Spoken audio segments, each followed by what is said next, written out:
క్రైస్తవ జనమా, ఒకసారి నా వైపు చూడండి. ఈరోజు ఈ ప్రార్థనకు వచ్చిన నీ బ్రతుకులో, నీ గుండెల్లో ఏదైనా భారం ఉందా?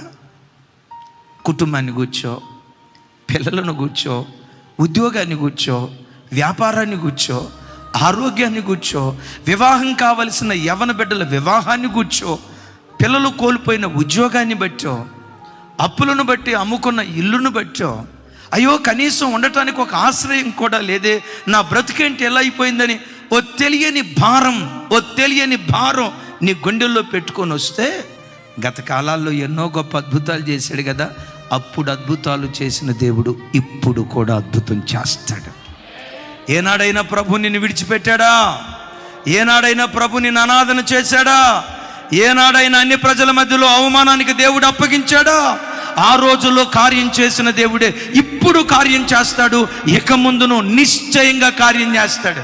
నువ్వు పుట్టిన నాటి నుండి నేటి వరకు ఎన్ని శూర కార్యాలు దేవుడు నీ బ్రతుకులో చేయలేదు, ఎన్ని శౌర్య కార్యాలు నీ జీవితంలో చేయలేదు.